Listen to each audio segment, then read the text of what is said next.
Good evening. I'm John Batchelor. This is The John Batchelor Show. Photograph from Moscow, August 2013. Shows Vladimir Putin, president of Russia, 3-time elected, and he is shaking hands with a very powerful man, Prince Bandar of Saudi Arabia, member of the royal family. Prince Bandar is smiling over his beard, and Vladimir Putin looks a little embarrassed. However, the handshake is all.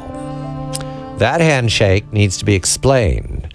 Right now, however, a piece of the puzzle falls into place.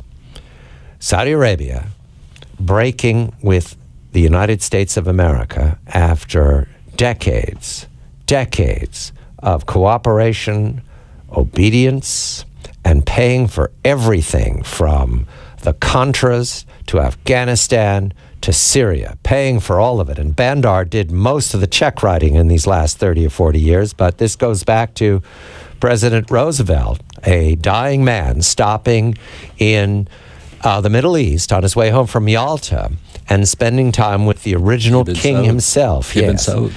Malcolm Hoenlein, Conference of Presidents, major American Jewish organizations, wondering, are we going to do the whole history of the United States and Saudi Arabia before we get to the payoff? We have a lot of time. We are not. Good evening, Malcolm. This photograph that took place in early August of 2013, you were very quick and very keen to say, look at that photograph. Watch, there's trouble coming. Malcolm, the trouble has arrived. It got out of the coach. It made itself very clear. It got back in the coach, and Saudi Arabia just left town. Malcolm, why? Why did Saudi Arabia break with the Obama administration and with the president in particular? What is driving this? Well, I think that there are a number of factors, but you're quite right. And I got a lot of calls from people who remember that night I said this is a game changer. And people both in Washington and I guess the skeptics came out everywhere asking why I would interpret it that way. And I said because the Saudis were never pictured with Russians. They see them still as communists, as atheists. They detest them. And there have been many tensions between them over a variety of issues, and they're backing for Iran, backing other issues. So that picture of a smiling Bandar, the intelligence chief with Putin, is very significant. And I believe that was one of the major turning points in the relationship. And it reflected an increasing distancing from the United States, a resentment, and it started with Mubarak, the treatment of Mubarak. It related to the Arab Spring, January, February 2011. Right, and the feeling that we dissed them, that we seemed to be pushing the Muslim Brotherhood. Then what we did when the Saudis came into Bahrain to help stabilize the regime against an Iranian-backed insurrection, because this is 14 miles from Qatif, the oil-rich region of Saudi Arabia, where the Iranians have been working to undermine the regime and where there's constant conflict, that we listen little about it. One incident after another led to this cumulative distancing, and stuff I've heard from people in the region over the last few months in particular. Now, the failure to act on Syria was seen as a gross disappointment. The belief that America would finally act against the chemical weapons and instead accepting a solution which now appears to put Assad in the catbird seat. You know, there are reports that Hamas is now trying to reconcile with him, that the Palestinians are reconciling. His troops just scored a big victory today in the suburbs of Damascus. I mean, he is putting off the peace talks because he feels he's winning and he doesn't need to make any concessions and make a deal.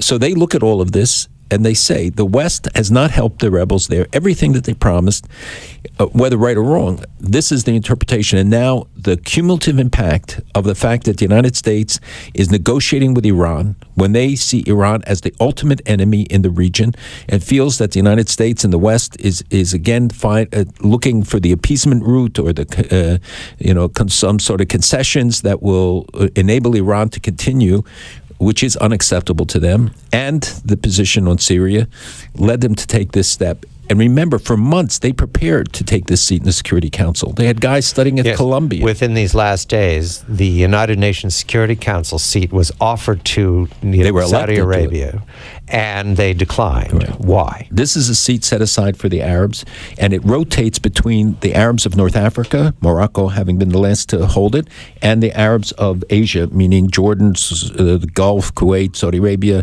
Qatar, the UAE, etc. And Saudi Arabia was elected to that post, and it's something that they sought. I mean, countries, genuinely seek that a seat on the Security Council. It's a lot of status, etc. The Saudis don't like to make decisions. They don't like to have come down on sides of issues generally. So it may be partially that, but I think clearly, and they're painting this, that this was meant to be a message of protest, that they're sick and tired of the United Nations inaction on Syria, on Iran, on these critical issues, and this is their protest. The White House will host a meeting of aides to Senate committee leaders on Thursday, that was today, seeking to persuade lawmakers to hold off on a package of tough new sanctions against Iran over its nuclear program. Right. Malcolm, Saudi Arabia breaks with Washington, breaks with the Obama administration over Iran. Saudi Arabia believes Iran is a threat. Now the Obama administration is arguing that members of the Senate, controlled by the Democratic Party, should delay sanctions. Why? Why should they delay? How does that help anything? Well, they shouldn't, and we do not support this position, this decision on the part of the administration, which is saying that Rouhani will be able to respond better if there's less pressure, meaning new sanctions would add pressure from the outside, and that would make his negotiating position more difficult. Well, it's the opposite. More pressure will put the pressure internally to enable him to have more leeway to be able to respond. We don't know what the response is going to be, and so far we've seen nothing to indicate that there is really a major shift. But the idea that new sanctions, what has brought them to this point is the sanctions.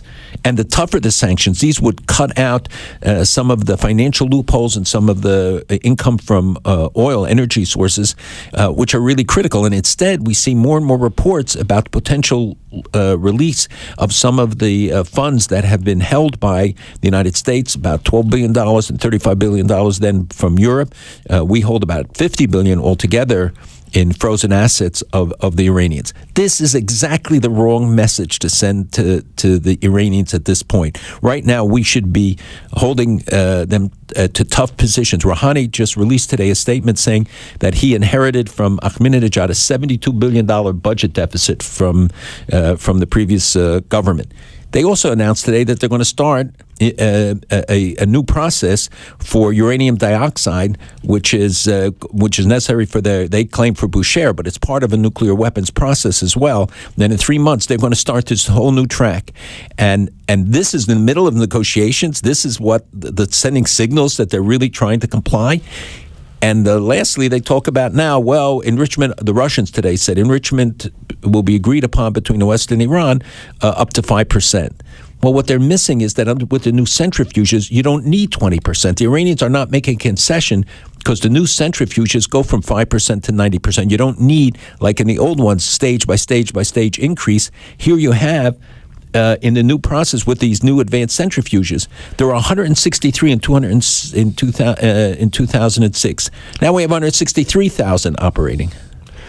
Someone needs to get on an airplane right now and go see the king, said a former top U.S. official who knows the Saudis well. This is David Ignatius' column today in the Washington Post.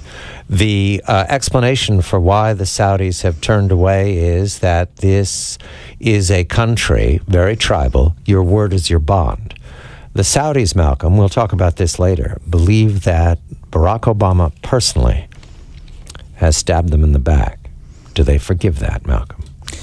The Syrians, Saudis are not easily forgiving people. They have long memories and long history. And if you remember, this is the president that bowed down to this king and tried to put the relationship on a different keel. And I think that we have sacrificed a lot of the goodwill. Whether the Saudi complaints are all right or wrong is secondary to the results that we're witnessing. And we cannot afford this kind of distancing and minimizing America's influence and having the Russians come in and fill the void. That's the real danger today. We'll talk later of the Russians.